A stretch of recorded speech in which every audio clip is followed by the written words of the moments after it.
skip a beat.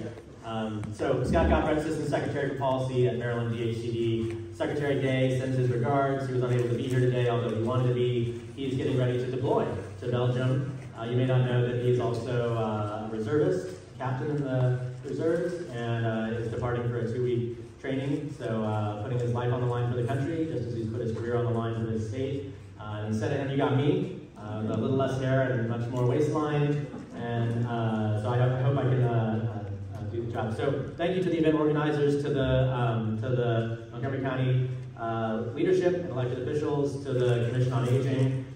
This is just, obviously a great event, lots of great energy. And our own Jordan Gilmore from Maryland DHCD is in the audience, has been here the whole day. He's our resident expert on senior housing, and we'll get the full download and debrief from our team on all the recommendations that were here, the issues that were brought up, and work to integrate those into our planning for the state.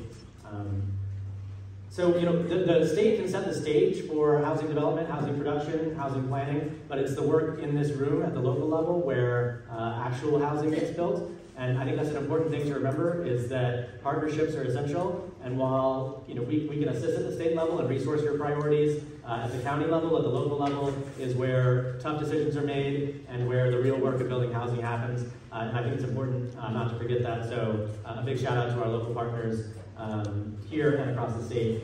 I also want to shout out the Maryland Department of Aging. I see some folks in the audience. They're close partners. I myself am serving on the Longevity Ready Maryland effort, and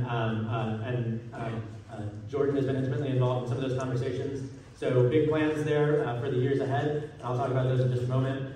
It's undoubted that Maryland is facing a housing affordability crisis, driven in part by a housing supply crisis. We're 96,000 housing units short as a state, meaning that there are 96,000 households in Maryland now that do not have their own housing units, and so that's just a shortfall. Some appalling statistics come out of that. 1/3 of Marylanders are considering leaving the state due to high housing costs. The comptroller's report that came out earlier this year cited the shortage of housing supply as a major reason for Maryland's sluggish economic growth.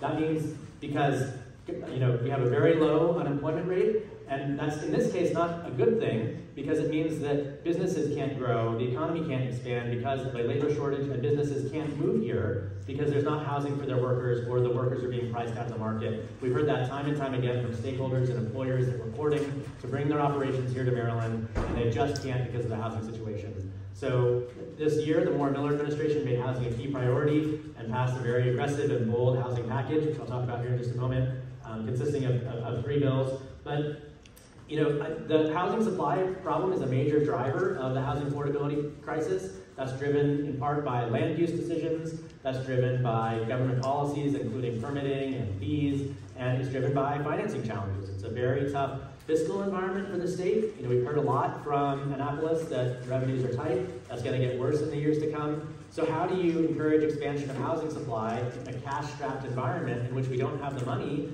to either pay for big eviction prevention programs or provide equity or startup capital to launch housing development programs? So that's a big challenge, and financing is part of the equation and something that we need to continue to think about. During the legislative session, I heard an appalling term that really terrified me to my core, which is one of the people that was testifying identified themselves as a member of the sandwich generation. And I don't know if you all have heard that term before, but I hadn't until this legislative session. But it means, the person who was testifying said, I have my parents, seniors, living with me because they can't afford their housing, and I have my children living with me because they can't afford to live on their own and can't afford housing. And therefore, the generation that I'm in is being sandwiched between seniors and children that can't afford housing, that have been priced out of the market.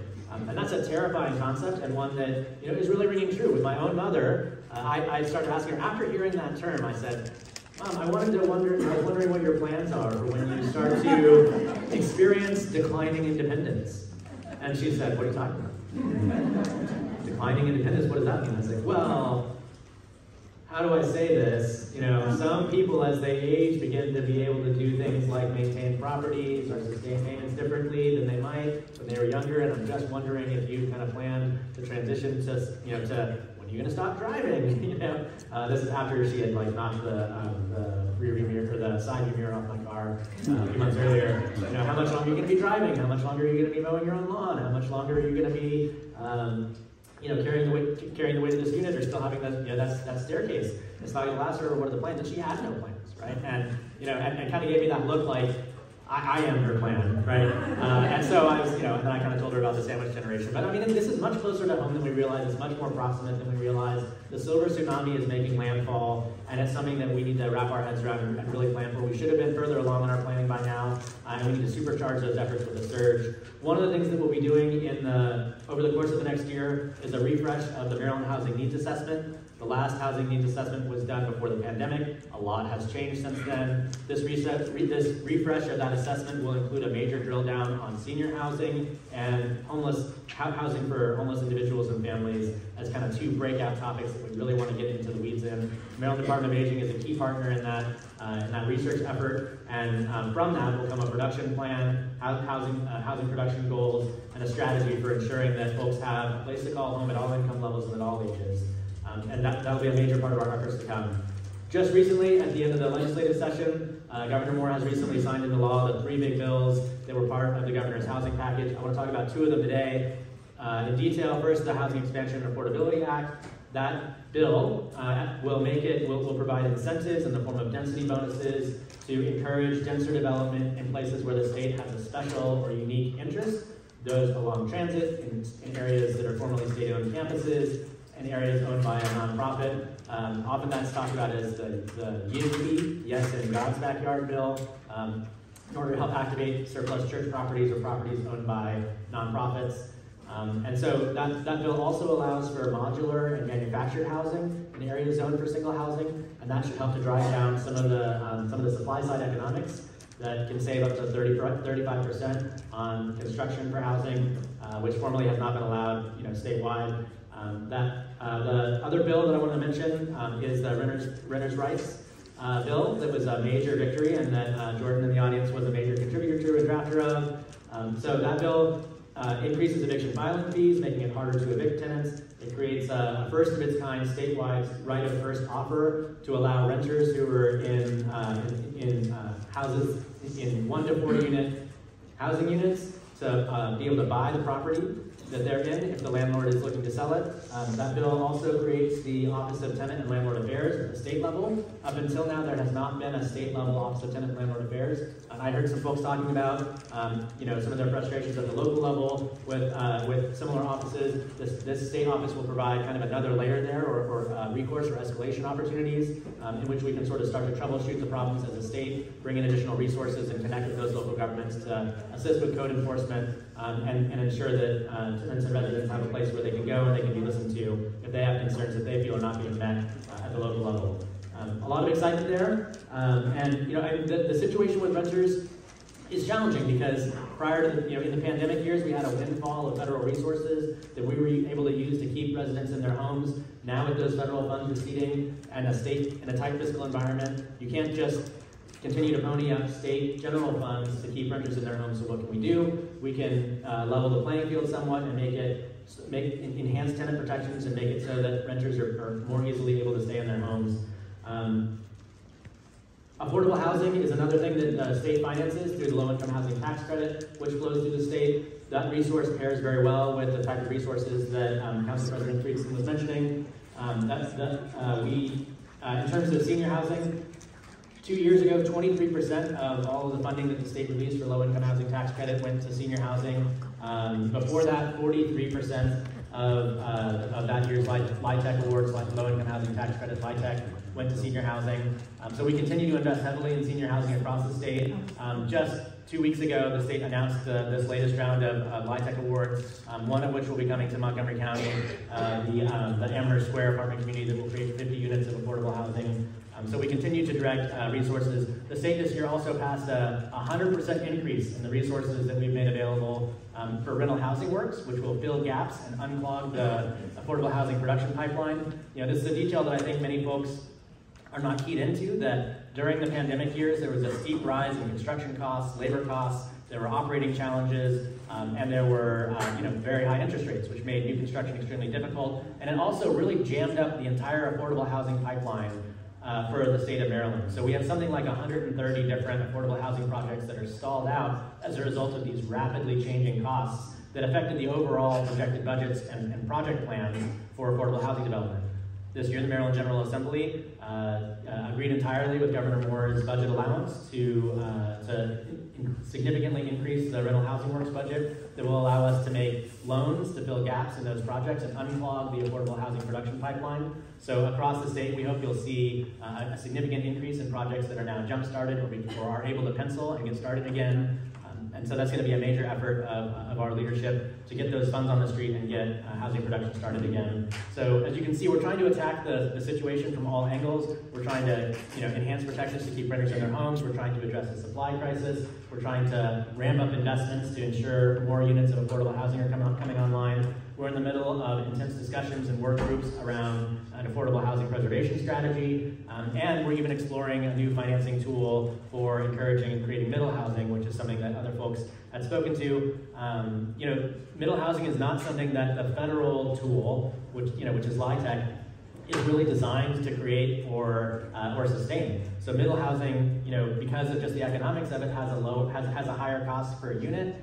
And really, when you're issuing LIHTC awards, and we make about 10 LIHTC awards per year, those go to kind of the bigger projects that, in terms of just scale, economies of scale, and density, are having between 50 to 100 units per project. And that's not middle housing. There's not a federal financing tool or strategy for tax credits that can put equity and cash up front into some of these projects to make middle housing possible. So even as we pass legislation that will enable that, now we need to come behind and make sure there's financing tools that can help those projects pencil or jumpstart them and ensure affordability even in some of those kind of smaller developments, mid-rise cottage clusters, those sorts of middle housing situations. I do want to mention that Maryland DHC is continuing its investments in some of our key programs specifically for seniors.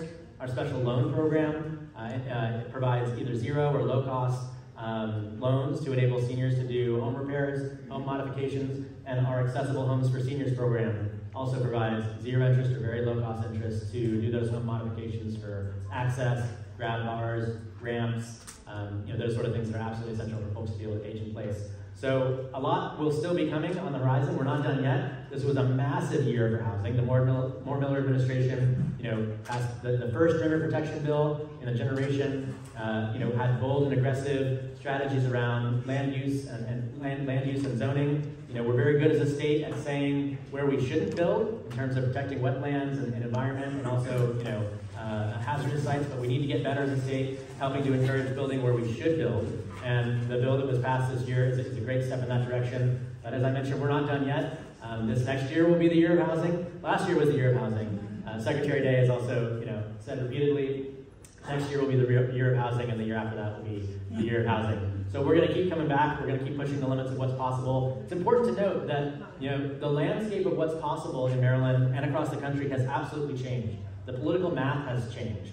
Public opinion has dramatically changed around housing affordability, around housing supply, and it was really just this legislative session that we actually start to see some of those changes in public discourse, changes in public opinion start to make their way into the decisions that elected officials were making. There was new polling that came out from Greater Washington that concluded in this poll that 48% of voters said that they would vote against their elected representative in Annapolis if they voted against pro-housing policies.